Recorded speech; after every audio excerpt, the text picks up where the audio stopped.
All right. So it says everything's working. Do you want me to turn off the front lights? Would it be easier for you to see this? Okay. Let me get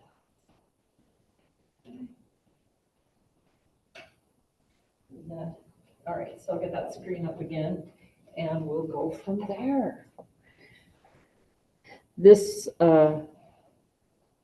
this room is on its own little system. It is not like any other room in the entire college. So every time I teach in here, it's a brand new experience for me. So, so today we're just going to do a little introduction. We're going to get to know each other a little bit, and we're going to talk about what the rest of the semester is going to look like. So, first of all, welcome. My name is Astrid Northrup, and I have been teaching here for 28 years. My educational background is in engineering. I have bachelor's and master's degrees in petroleum engineering, and I worked as a petroleum engineer for a while before I started teaching. I also have skills certificates in land surveying and in computer science, and then I did a PhD in science education. So I finally decided after many years of teaching that I should have a degree in education, since that's kind of what I did for a living. It kind of made sense. So I'll tell you a little bit about my career, but I also want to learn about your career. I want to tell you how you project your career academically, where you are, what you're interested in, and also get to know each other. One of the things that's really great about this class, we'll talk about many, many things that are great about this class, but one good thing is it only meets once a week, right? So that's the other thing is it's very interesting. So I always draw this little thing where I say, if you look at classes in college, there's sort of two axes, and there's easy classes, hard classes, interesting classes, and boring classes, right? So depending on where you are in that quadrant, like to me, what do you think what is your least favorite of these quadrants? Yeah, this one over here, hard and boring. That is not a good combination, right? So this class is interesting and easy. So that's the good news too.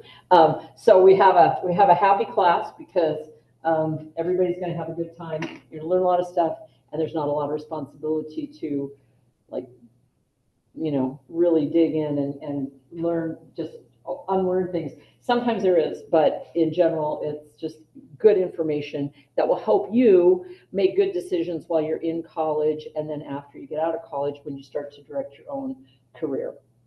Okay, so let's start off with a syllabus.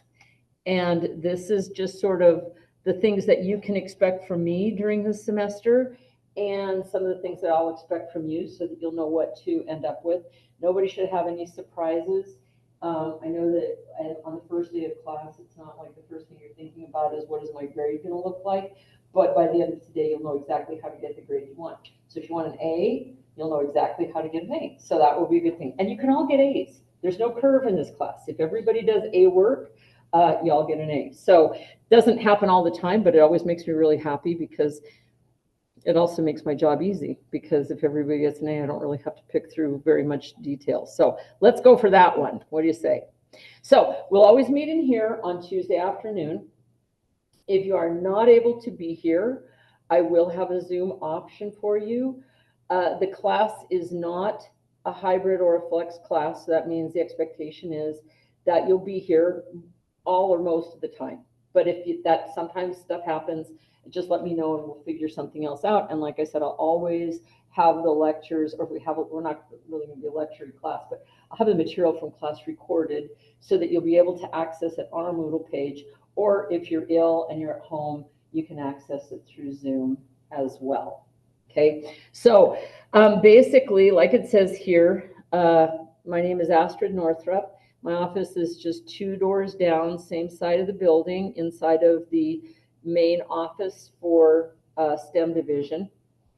And you are welcome to drop by anytime if I am in my office. So if I am in my office and I'm not occupied with another student or another person on campus, you're welcome to come in. In addition to teaching, I'm also the division chair for STEM. So I have some administrative stuff that I have to do. So that's what I'm saying. If I'm in there with, talking to somebody, I might have to put you off a little bit. There's ways around that, which is the next thing we'll talk about. But anytime I'm in there, if I'm free, please come by and see me. I put my cell phone number on my syllabus. That's on purpose, 072721833. If you need to get a hold of me, I hope you will feel free to text me. And even, I have grown children, and I always tell them, you can text me anytime, but what happens between 10 p.m. and between 10 p.m. and 6 a.m. is between you and God, because I will be asleep and I will not answer your text. But you're still welcome to text me during that time, because I turn my phone off. So if something occurs to you and you want to text me, send it to me and I'll answer you in the morning. I'll always get back to you, but if it doesn't happen during the night, that's what's going on.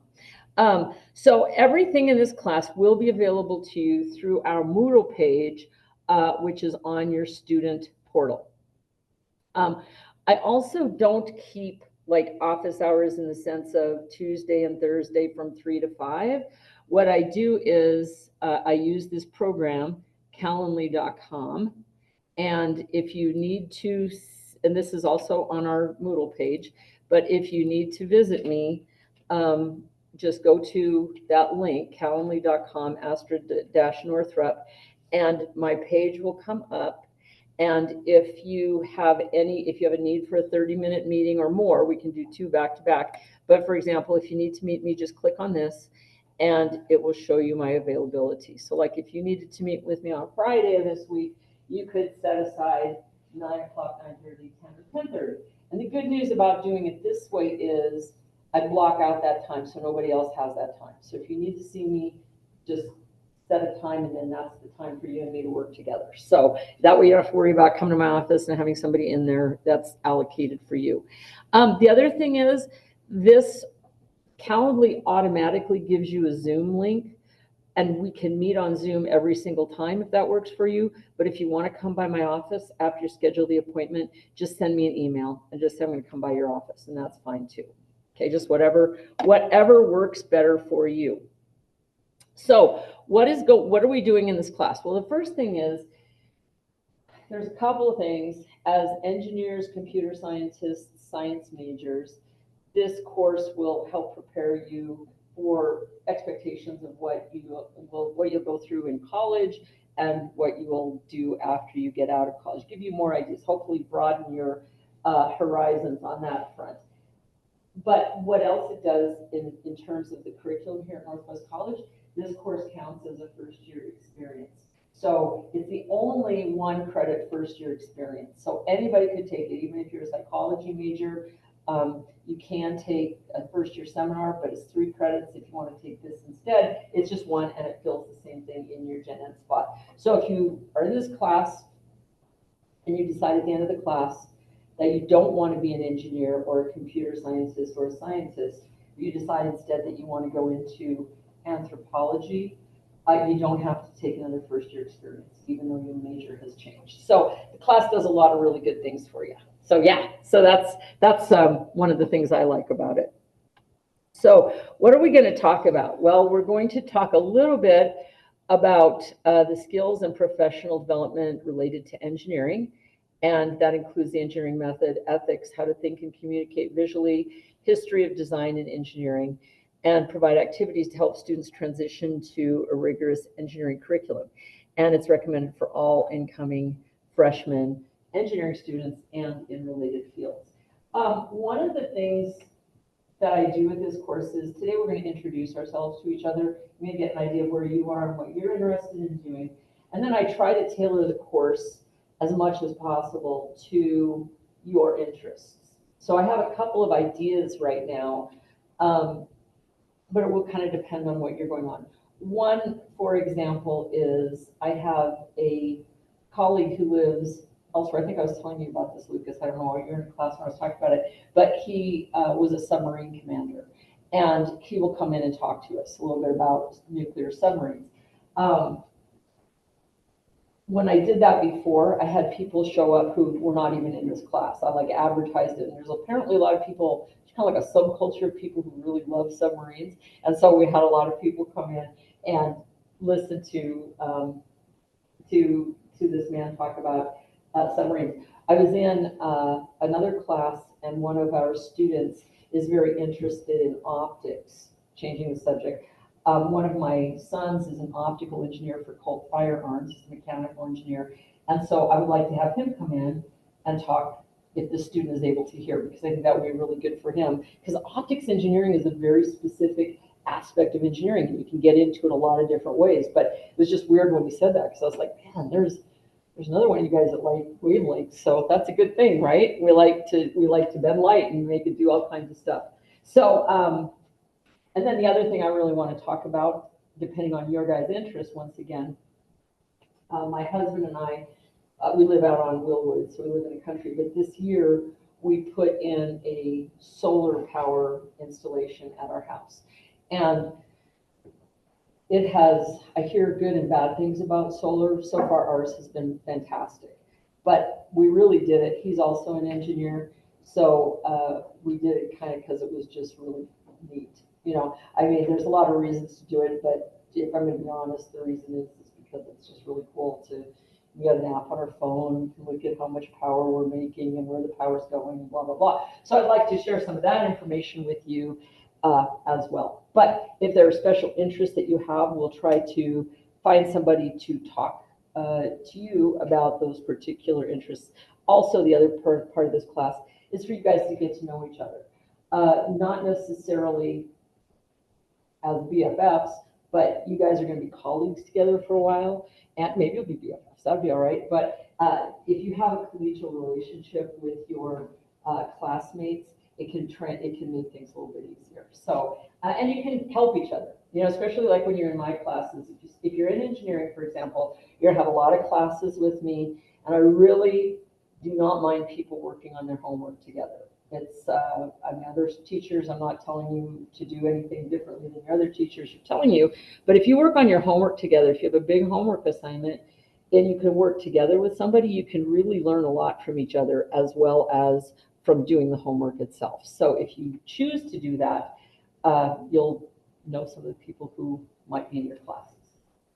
All right, so basically, we do have an embeddable component for literacy, which means we take a library tour just to learn how to do research. So it's not like Dewey Decimal System, this is where the books are, but it's like if you want to look into an issue, if you want to look into putting in solar power at your house, you can find articles about that. So we're not going to do a big project, we're going to learn how you would approach that if that was something that interests you. Okay, and then the other thing, we talk a little bit about technical and report writing, because even though a lot of people go into engineering or computer science or software development, pretty much because they prefer math to English or to writing, we end up writing. So it's not beautiful prose that, you know, flows off the tongue and changes people's lives, but we want to write good, concise documents, and so we'll talk a little bit about that as well. All right, so if we have any field trips, that'll be worth a part of your grade. I'm not really going to have you guys do a speech. We'll just talk, we'll do some embedded components where we stand up and talk to each other, and then you can see 50% of the class is attendance and participation. So I would love it if you're here all the time, and if not, we'll be on Zoom or watch the Zoom meeting on our Moodle page and indicate to me whatever it was that you're supposed to do in that class. So all those things can count as attendance and participation. And like I said, generally or I didn't say this before, but generally a percentage of 90 to 100 would be an A, an 80 to 90 would be a B, and so forth. However, I don't have a curve, like I said, so if you guys all get A's, that is just super as far as I'm concerned. And I never round down. If you had a 90.0% and everybody else in the class had a 99.9%, you would all get A's. However, if you have an 89.2 average and I feel like you did a really good job, you'd probably still get an A. So never round. It would always be in your favor, but this is guaranteed. 90 to 100, you're guaranteed an A. All right. The other thing is there is a link on the bottom of my syllabus. I won't go through this with you, but there is some universal syllabus information. This sort of talks about what what you should expect and what you can, what should happen for you as a student here at Northwest College. And there's also some things that you can and cannot do. And we have some big policy changes this year. Does anyone know one of the big policy changes in Wyoming schools this year? Yeah, well, we have concealed carry on campus. So, and in my opinion, I mean, like I said, my son works for Colt Firearms. I have a shooting range on my property. I am a proponent of firearms. Don't really like them in the classroom, but my feeling is that if my takeaway is concealed, right? If you have a weapon and you have a concealed carry permit, you better keep your weapon concealed, because as soon as I know it's there, then the deal's off. Okay, so, but there's a lot of stuff like that that will define that for you. Oh, the other thing is the classroom right across the hall, the physics classroom, concealed carry is not allowed because of the equipment in there. So some of the chemistry rooms, concealed carry is not allowed. But, you know, if you ever have any questions about stuff like that, take a look at the Universal Syllabus Guidelines and it'll point you in the right direction. All right? All right. So, do we have any questions yet? We don't. Okay. So, the first thing I would like to do is to, let's see, we have 7 of us. We can just all get together. I always call these chairs, I use an old word from when I was a little kid. This is like a groovy classroom, right? Because everything's like you can move it around and stuff. I'd like you to get together, and I'd like you to learn a little bit about each other, not personal stuff, but just I'll put up a list here. I know, well, if you want to share this, that's fine. But and then tell the rest of the class. So in other words, we'll get together in a class in a circle for 10 minutes or something, or 15, 20, whatever it takes. And the kind of things that I would like you to talk about in a group and then share out with the classroom is, what's your anticipated major? Where are you from? And what is something you would like us to know? So, like I said in my introduction, the only thing I didn't tell you is I'm from Butte, Montana, which is in southwest Montana. And even though it's only 300 miles from here, it is not very much like Powell, Wyoming. So, and I love both. I love Powell, I love Butte. So, so there's the things. And then the thing that I'd like you to know is I love to travel, and we've got a solar installation, which you'll learn more about as the semester goes on. So would y'all bring your groovy chairs and tables into a circle, or whatever sort of a shape you would like, a parabola perhaps, I don't know, and just talk to each other and kind of get this information, find out each other's names, your major, where you're from, and something that you'd like us to know. So I also often tell people another thing, just like if you're talking about strange things about yourself, it can be anything. But like for me, I'm an Irish Catholic only child. That does not happen very much. So anyway, there you go. So please get to know each other, and then we'll talk a little bit about it. Cool.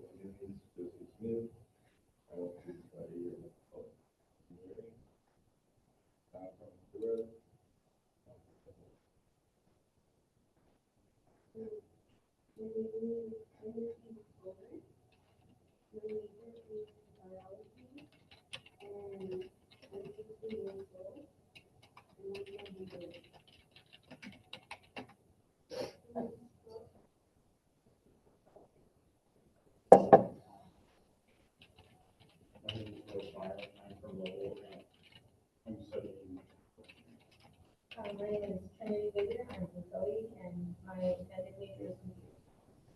I'm Ethan Tucker. I'm from around Powell, but my intended major is civil drafting and architectural engineering. My name is Lucas. I'm also from Powell, about 5 miles north of town, and my intended major is mechanical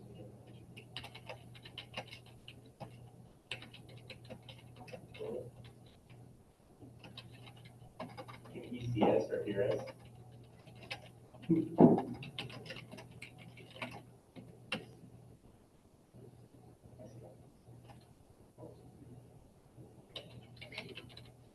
Yep, that's her other classmate. So, William, if you can, there you go.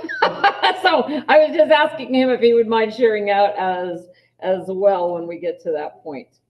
Will that work okay? Will you be happy to tell them a little bit about yourself? Yeah, I'm trying. Very good. All right, sounds good. Well, let's let you start then. How does that sound? So, let me see. I know. And you could, let's see, hang on just a second. I wonder if I can do this. Okay, here's the classroom, but it's like way pointed up. Let me see if I can get, Mr. Owl is not doing, that's that. So come back over this way. What I need to do is to tip them down. Okay, can you see your classmates? All right, as long as I hold the camera like this, we're just fine. So Will, why don't you start? And Will's been my student a little bit in the past and is more my, he's a little bit down the road. So maybe he's more used to my style of teaching. So tell the folks about yourself. I'm from, can you guys hear me? Yes. Okay, sweet. I'm from Cody, Wyoming. My first name is actually George, but I go by William, my middle name. I'm a mechanical engineering major, and I am a rock climbing instructor. Ah, see, very nice. Yeah, I didn't know that. I did not know you were an instructor, so good for you. That's exciting. All right, well, welcome to class, Will. All right, how about you guys start? Let's see, let's do something. So we have your classmates. Let's start this way. Joseph, since you're there, I would like you to introduce the person on your left, what her name is, what her major is. Yes. And then we'll go to Lucas and he'll introduce you and so forth. Okay? Do you see what I'm saying? Okay, do you need some more time to talk to each other? Okay, talk to each other a little bit more and then we'll do that. Okay. Get your name and think about that person on your left, name, major, something interesting about them. Whose left am I on? Yeah, you're on my left. So I can do we have that. the easy task. You're an instructor, so you're the rock climbing instructor. So we have instructor privilege here.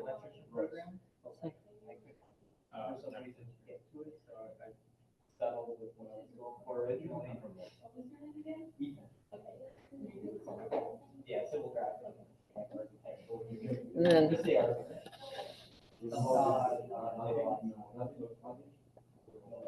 We took Spanish at the high school, but it's high school Spanish, so, yeah. did you take high school Spanish from Mr. Prater? Oh, yeah. Okay, very good. He's like this, if you guys. He's like this. So I'll tell you a story about that. So yes. He was out flying drones on my property this summer, so. All the way back to the primary school. Just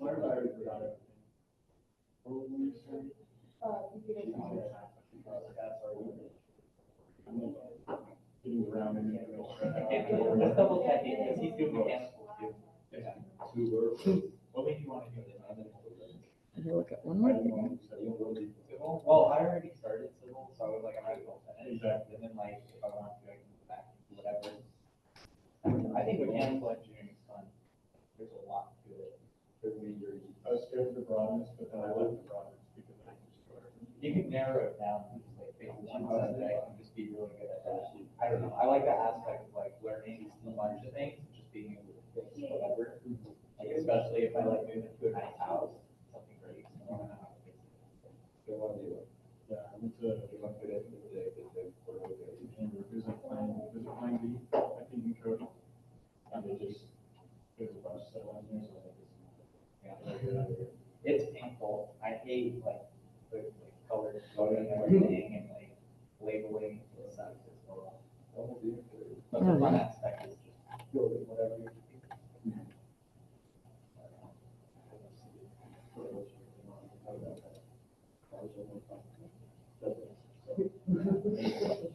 Okay. So let's get started. Joseph, I'm putting you on the hot seat. So tell me about your classmate. Well, she's Genesis Gomez. Okay. She's 16 years old. Young, all right, very good. Her major is biology. Biology, very good. And that's all. Where are you from? Honduras. Honduras, okay, very good. Oh, so, one of my other students, Ricardo, is, I don't know if you know Yeah, Ricardo, Ricardo. Ricardo's, are you from Honduras as well? Yeah. Okay, all right, very good. So I'm glad to have you guys here. Thank you very much. All right, so Lucas, now you get to introduce Joseph. So this is Joseph. He's from Honduras and he's going to electrical engineering. And when asked about why, he just shrugged his shoulders. And yet here you are, right? Well, it seems to me like a grand adventure, you know, I mean, it would be a big adventure for me to get to go to Honduras. So I don't know if this is it seems like it would be a really cool thing to do as a student, to get to go study and travel somewhere else and everything else. So may I ask, I'm going to speak in my own ignorance. I know that the primary language in Honduras is Spanish. Do a lot of people speak English in Honduras, or is this unusual? A lot of people. A lot of people speak English, yeah. So I figured, so I will not attempt this with you, but I speak a tiny bit of Spanish. I'll tell Mr. Prater student something later, but I speak it very poorly. But when I've traveled, speaking English and Spanish, you can talk to almost everybody. Almost everybody seems to have at least a little bit of, a tiny bit, a poquito. See, so, yeah. So, very good. Well, it's nice to get to visit with you. So now we have, and I don't know your name. My So name's Ethan. Ethan, okay, Yeah. Ethan, and you're going to introduce Lucas. Yeah, my boy Lucas Lightwood. Yes? He lives 5 miles out of town. And Okay. He wants to be a mechanical engineer Okay, because he loves cars. He yes. used to be a plumber as well. You are a plumber or you want to be a plumber? He was, I was an apprentice. That is the coolest thing ever. and he was top of it. Like, he was pretty high in the class. He was very smart. And So you guys are in the same grade? we are, All right. but he's older than me. He's so. older than you, okay, so see? Well, I'll tell you something about Lucas. When I first started teaching here, his dad was my student, so. And his dad was, and I know his mom, and and I know your uncle, and I know your aunt, and I know some of your cousins, and they're, yeah, so. So don't get on our bad side. Unfortunately, my dad goes through that. What was his dad studying? Engineering, Engineering, so, same yeah, thing, mechanical? yes, electrical. Oh, And then he did a master's in mechanical, I think. Yeah. Yeah, so he's a little bright. He's a little bright, so I have high expectations for Lucas, so I'm just kidding. Yeah. So, yeah, and then his dad has also been a big supporter of Northwest College and has come back and spoken to students many, many times. So that will also be something, when you guys go out and you become very successful, I don't know if I'll still be here, but if I am, you should come back and speak to my classes. So I've decided Lucas is not the first child of a former student that I had in class. But I have decided that when I get somebody's grandchild, it will be time for me to retire, so. That's right, so, and who knows? Anyway, very nice to meet you. So now you're gonna tell us a little about Ethan? Yeah, so this is Ethan, he's doing civil drafting, you're from Howard, and, so we deal with sure. What do you got? Oh, Beetlejuice, is that the original? I think so, yeah. Okay, very good. All right, so good deal. Well, it's nice to meet you. So, and now will you introduce your classmate? This is Trinity. Trinity, hi, what a beautiful name. She's studying computer science. Computer science. And to my best ability, I've forgotten where she lives.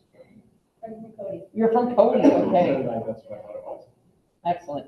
Well, computer science is a super duper major, and you've come to the right place. We have a lot of options. So have you gotten to meet Dr. Glatzer yet? No, I haven't. But you will, and he is an amazing human being and an amazing teacher. So that'll be great. So very nice to meet you. So, all right. And now would you please introduce your classmate? This is Royce. Royce? He's from Lovell. Uh-huh. He wants to do Which one? Mechanical. Mechanical, very good. Very good, thank you. And then would you introduce your classmate? Her name is Brooke. Uh-huh, Brooke? Yeah, she's from here, Yes, and she's a senior in Howard High School. very good, all right, so very good.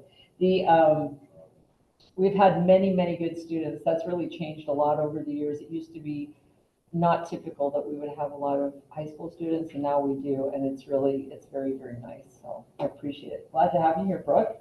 So, and Brooke, what did you say you would like to major in? Okay, it's a big question mark. Well, you've come to the right place. So there you go. Welcome, everybody. And William, you got everybody? Are you ready for the quiz in a few minutes? No, I'm just. I'll try. Okay, you'll try. So the other thing I was going to show you really quickly on our Moodle page, I did, and some of you guys answered this, but there are a few people here. There are a couple who are not with us here today. And so I'm not going to share like a lot of private information, but I will show you what they wrote in case you've not had a chance to read it. Tamara is from Turkmenistan, and she's majoring in math, but she's taking a lot of engineering classes this year. Still hasn't decided, so she's exploring, and she's very excited to take this engineering class. She's also a person I worked with a little bit last year, and she's a pretty amazing person. So I hope you all get to meet her face to face. Yes, What's her name again? Tamara? Yeah. And I had to ask her too. Yeah, no, it's like I have to, you know. So with me, as my first name is Astrid, that's an unusual name here. It's not unheard of, but it's unusual. So I've had my name mispronounced many, many ways, and I try very hard to pronounce other people's names correctly, although I fail miserably on occasion. But so I talked to Tamara for a while, and I'm in the ballpark anyway, so. There you go. And then the other student, Eric McNiven, is from Burlington, Wyoming. He's currently working in the oil and gas industry, and he wants to further his career, which is fantastic. And something to know about me is I have an amazing wife and 6 kids. That's a lot. That's amazing because that's a lot of kids. But there you go. So, and I've also worked with Eric pretty extensively. So they're great. They're great people. Both of them will be a good asset, and hopefully they'll be able to join us face to face in not very much time. All right. So, kind of going back to our content. There's just a couple of things I want to talk about today. And I never say this unless I mean it, because I think that telling you we're going to get out by 2 o'clock and then keeping you till 2:05, I think the last 5 minutes would be completely wasted. So, but I will tell you that today we will be out before 2 o'clock. So so it'll be a good thing. But basically what we talk about, and now I've got some good ways to advance. The other thing I was going to say with computer science majors, I do have some computer scientists who will come in and talk to us, and hopefully a software developer as well. So we have people with degrees in computer science tend to have really cool jobs, and they tend to be kind of busy, and they're also very creative types. So, but I do have one candidate in mind to come in and talk to you guys. So hopefully we'll get that done. All right. So having said that, let's talk about your majors for just a little while. What do you think? I'm going to throw this away. Is that number 2? What's that? Is that marker number 2? Or is that the same? I'm not even, no, I threw it. That one was the same one. And so, there we go. See how long it takes to teach me. That's a good one. Keep picking up the same one. You know what they did? So here's the solution. You know, sometimes solutions or problems are good, and sometimes solutions and problems are bad. A few years ago when we were in the pandemic, one of the things that happened was our custodial staff had to take on a lot more sanitizing purposes to their job. And so to make their job more manageable, somebody I think who'd never been in a classroom before, decided that one of the things that we could do is eliminate having garbage cans in the classroom, and that would give the custodians more time to do things like sanitize things. We still have no garbage cans. So in the old days, when I got a marker like this, what would I do? throw it away. And now I have to put it somewhere and pick it up six or seven times before I actually throw it away. So I'm going to attempt not to use it ever again. All right, so let's talk about this. We'll talk about other majors as well. I'm going to talk about computer science in just a moment. But what do you think is engineering? What's different? What do you think engineers do? Or what do you think philosophically engineering is about? To create, yes. Problem solving. Problem solving.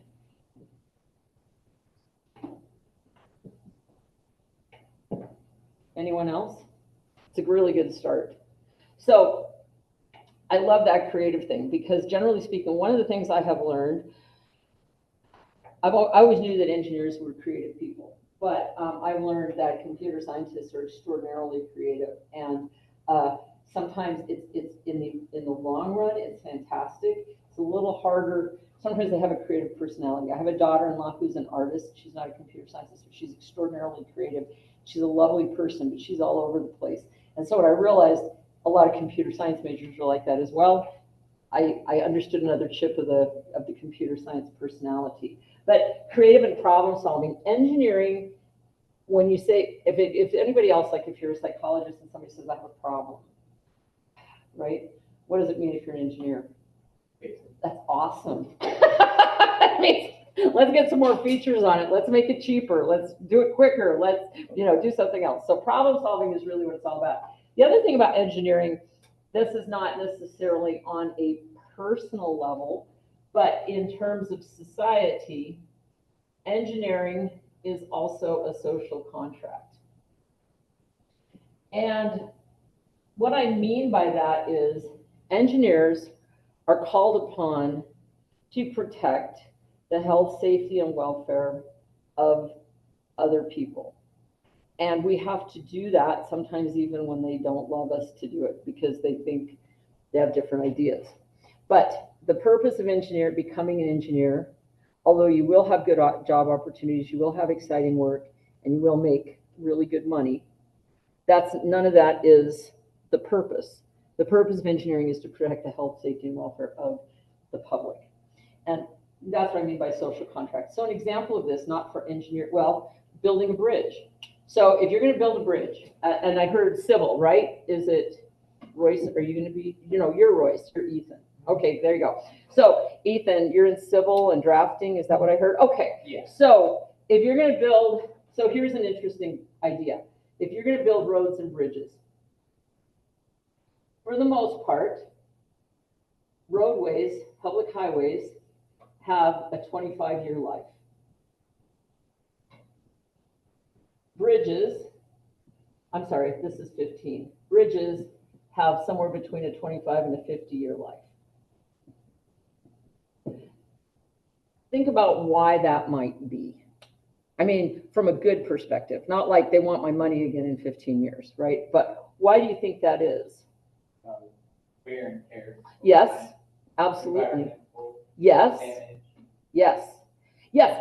And another thing, everything you've said is 100% true. Another thing is there's a planned obsolescence because we don't really know what roads are going to look like in 15 years, right? Like when roads, if anybody's been back east or, I don't know, I have no idea about the infrastructure in Honduras, so I can't even comment on it. But like I was in Boston last year, and everything in Boston, the streets are like cobblestone and they're really windy, and they're basically like cow trails.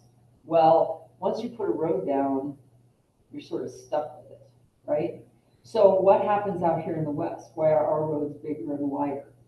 Because they weren't built in 1600. They were built in 18 or 1900. So what's going to happen in 2100? There may be bigger cars, there may be fewer cars, there may be, I don't know what, something we haven't imagined yet. So you want to build a road so that you're flexible to change with the times. So another example of that, does anyone know about the Panama Canal? Anyone, you guys know what that is, right? Okay, so back before the Panama Canal was constructed, when a ship went from the east coast to the west coast of the United States, they had to go clear around the southern part of South America. And so in that little skinny part in Panama, they built a series of locks, and they would move boats, ships, from one ocean through a lake, through a series of locks into the other ocean. Well, what happened to ships from 1900 to the year 2000? They got humongous, right? A lot of boats would no longer fit through the locks at the Panama Canal. And so they had to rehabilitate the locks, and it was a huge project. So these are the things, you kind of have it built in. Why do you suppose a bridge might have a longer life, a longer planned obsolescence than a road? Kind of a trickier question. It's because they're more expensive, right? And if once you build the structure for a bridge, you can make the bridge bigger. You can make the roadways somewhat bigger. It's the digging down and making sure that you're in good soil and stuff that can be extraordinarily expensive. So there's kind of a difference in that, but it's built into something. Another idea about a social contract, not one with engineering, like I heard, who's a biology major? There you go, biology major. So if you were a practicing physician, if you were a doctor, and let's just say that you had to have, let's say that somebody that you knew had to have knee surgery, okay? So how would you, let's just say, Lucas, if she was your doctor and you're not a doctor, right? How would you evaluate whether she would be able to operate on your knee? So your knee's fine, his knee's bad now. So how would you evaluate that? What kind of criteria would you use? Did I go to a hospital and then the person came out with like a lab coat and it said doctor, whoever? Very good. She looks professional, right? Okay. How about you go into her office and it says that she graduated from, some wonderful, Johns Hopkins. She did a postdoc at Johns Hopkins. That looks good, right? What if she did not? What if she's got like little pictures of elephants or something on the wall? Yeah.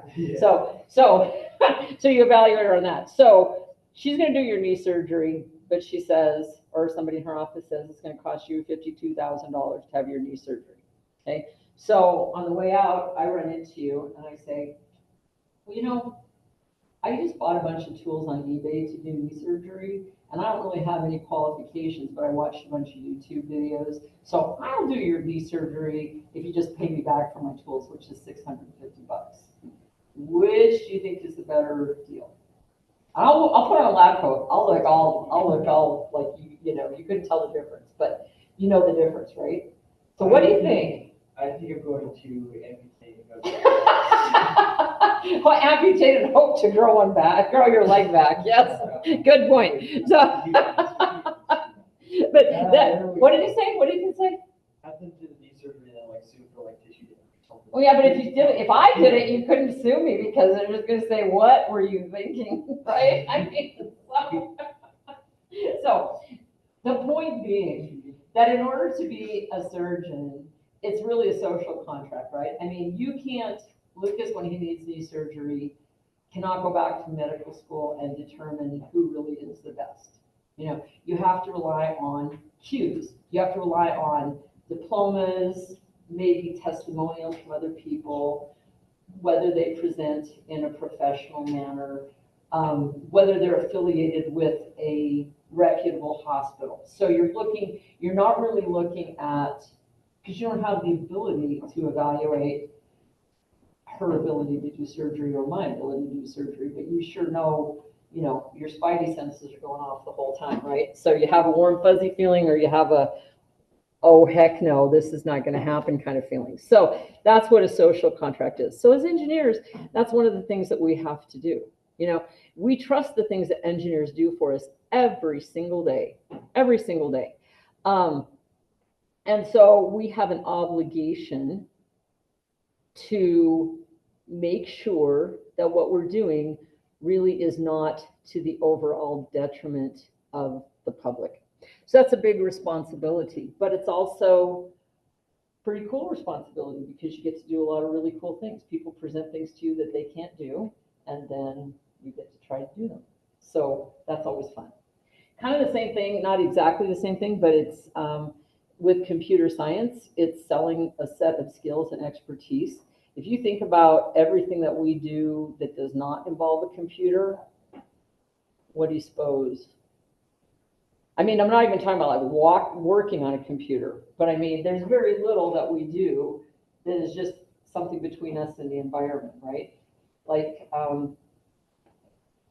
even, you know, like I said, my husband is an engineer. He runs his family's farm. He has GPS in his tractors. He has monitoring systems of where the fertilizer and the water is in the field. So it's like, I need more water right there. I need less fertilizer right there.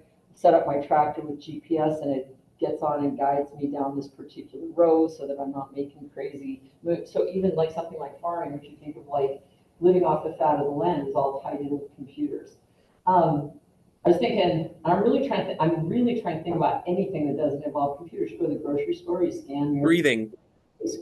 What's that? Breathing. Breathing. You get to breathe on your own. Good answer, William. That's right. So your breath, unless you're on a ventilator, is still computer free, right? But if you're free breathing in the atmosphere, good point. So there you go.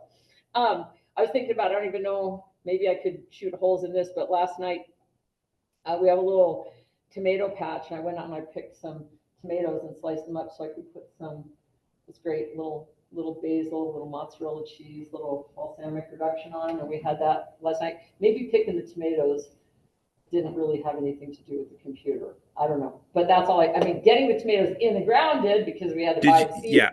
Yeah. See, so I wouldn't have tomatoes if I wasn't doing that. So, but actually picking the tomatoes, I did not have to use a computer for that. So we're very important, is what I'm telling you. If you're an engineer or you're a computer scientist, and I would say by extension, if you're a biologist, if you're a scientist of any sort, you're going to contribute to society in ways great and small. And that's a really cool thing to get to do. So that's what we're going to talk about while we're here. So I'm going to leave it open for just a second. So William, since you're the senior, you're the senior class man here, ask one question or say one thing that's really just going to change everybody's life. No, I'm just kidding. Just how have you found studying engineer at Northwest College so far? How's that? It's been great. I've really enjoyed the teachers and they're really like, you go to high school and everyone's like, oh, college is going to be super hard, but all the teachers here just love you. So I don't know. That is true. It's really, it's nice. Excellent.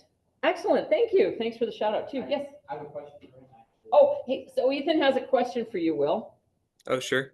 What's a tip that he found out through going through, I guess, your engineering course that you wish that you knew sooner? Or something that you found out that you wish you knew sooner?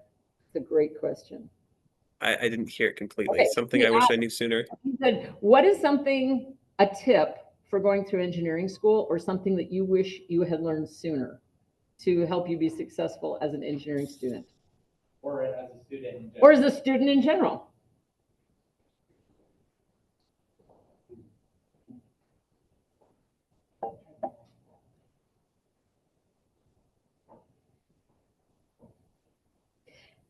I'm trying. I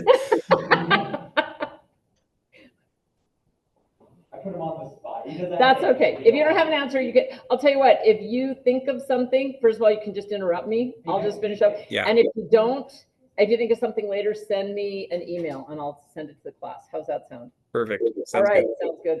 So what else would you guys like to, what else, anything else that you would like to add or ask, wonder about? So, okay, so then just in closing, I'll just tell you, and I'm going to apologize for my terrible Spanish when I do it, but since Ethan had taken Spanish from Mr. Prater, yes? I did, but Yes, well, I won't, okay. So, Mr. I thought Prater, of something. oh, go, please. What is it, Will? Just ask your teacher for help. Like, don't try and like look at Chegg or whatever online source to try and solve your homework. Just go ask your teacher.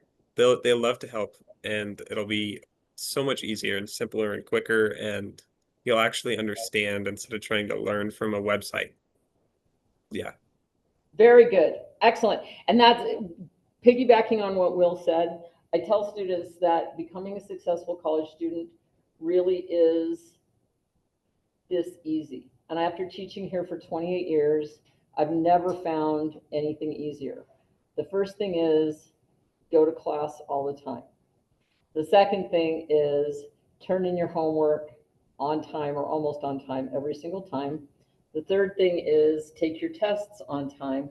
And the fourth thing is, the last thing is, if the first three things don't work, go work with your teacher. Does that sound fair to you, Will? Yeah, so there you go. So that's what we're here for. And that is really a nice advantage to being at Northwest College. We are a teaching college.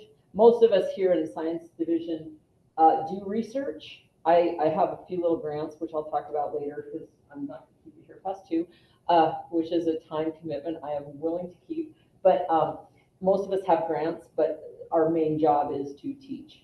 And if you go somewhere else, their main job is not to teach necessarily. So especially when you're a freshman and sophomore.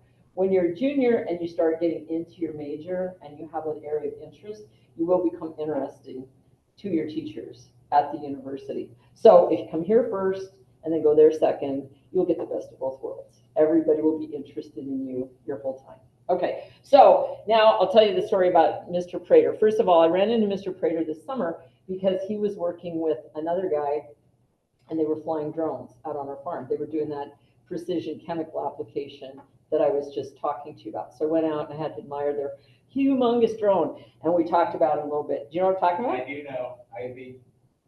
Like they have a truck and they keep Yes. it on there. That's it. I don't know, the thing is like a honking Yeah, big it's like you old. could ride that. Yeah, it's true. So we were talking about it, but I reminded him when my children were at Cal High School many years ago, or several years ago, my eldest son was in Mr. Prater's class, and his name is Patrick, and Patrick was not a scholar. Let me put it that way. Patrick was way more interested in lots of other things rather than Spanish.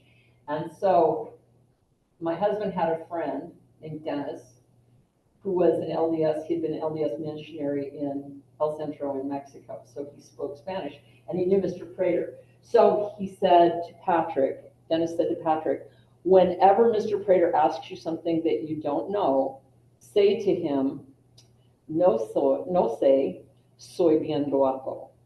And that means, I don't know, but I'm pretty good looking. And so, did I say it right? Soy bien guapo? That, for me, it would be soy bien guapa, right? But I mean, but for my son Patrick, soy bien guapo. And he said that to Mr. Prater, and Mr. Prater was pretty much incapacitated for a couple minutes till he got a hold of himself. So anyway, that was a good thing, right? You make your teacher laugh. It's a good deal. All right, everybody. Well, I've got you down on roll. We've talked a little bit about engineering. I'm going to start making a plan for who's going to come in and see you, what people we're going to go see on campus. And if you think of anything between now and next week that you would really like to learn about, please let me know and I will do my best to incorporate it into class. All right. Have a great day. And it's 1:54, so I win by 6 minutes. Bye, guys. Bye, William. Thanks for being here. See ya. Yeah, sorry I couldn't make it today. Oh, you're fine. It's good. This actually worked out very well. I wasn't sure. I was a little tentative about the whole technology thing in this room, but it all came together. So we're good. Yeah. All right. Have a wonderful day. See ya. Yeah. If I can turn this off. There it is. All right. Yay.